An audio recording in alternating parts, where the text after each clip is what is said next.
Introducción a la ley de senos y ley de cosenos. Empezando por la ley de senos, tenemos este triángulo. Vamos a suponer que los ángulos son igual que los vértices. Este sería el ángulo A, el B y el C. Este sería el lado C, B y A. Entonces, para utilizar la ley de senos en un triángulo, tienes que tener un lado y el ángulo que está enfrente, o el ángulo opuesto, por así decirlo.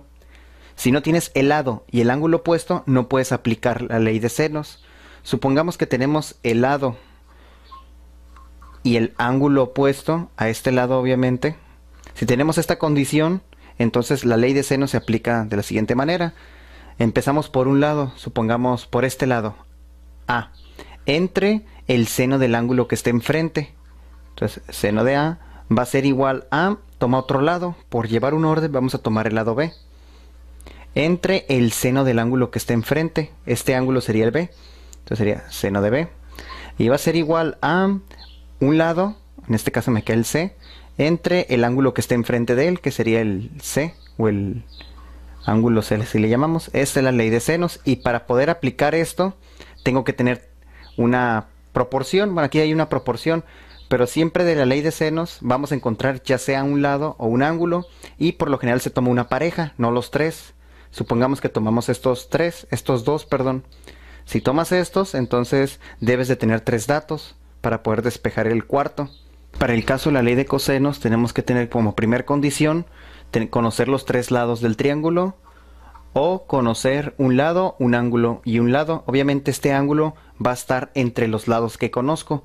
Por ejemplo, si conozco este lado y este lado, tengo que conocer este ángulo para poder cumplir esta condición, o de plano tener los tres lados.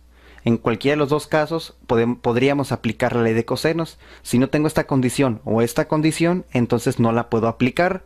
Y como la ley de senos y la ley de cosenos son complementarias, donde no se aplique la ley de cosenos, se aplicaría esta. Y donde aplico esta, entonces no puedo aplicar esta. Son donde una sirve, la otra no. Bueno, entonces, la ley de cosenos, ¿qué dice? Por lo general vas a empezar por el lado que conozcas el ángulo opuesto, o si tienes a un ángulo de referencia. Por ejemplo, si quiero tomar de referencia este ángulo, entonces voy a empezar por A. Entonces, A cuadrada va a ser igual a los otros dos lados al cuadrado. Por ejemplo, voy a tomar este, y me quedaría el C, menos dos veces estos dos lados, pero sin estar al cuadrado. O sea, me quedaría BC por coseno del ángulo que esté enfrente de este lado con el que empecé. ¿Cuál es el ángulo? Sería el A. Así sería la ley de cosenos si conociera el ángulo A.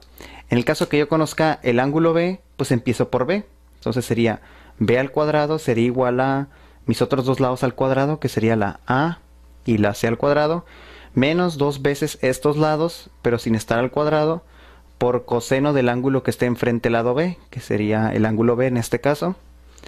Y finalmente, si quisiera aplicar la ley de cosenos para el lado C, si conozco este ángulo, obviamente, pues empezaría C cuadrada es igual a mis otros dos lados, que sería la A y la B al cuadrado, menos dos veces estos lados, sin obviamente estar al cuadrado, me faltó el 2, siempre va el 2, por coseno del ángulo que está enfrente a este lado, que sería el C.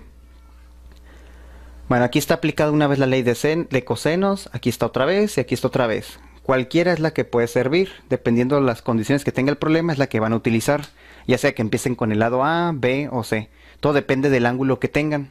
Por cierto, este 2 que está aquí es parte de la fórmula, así que siempre va a ir.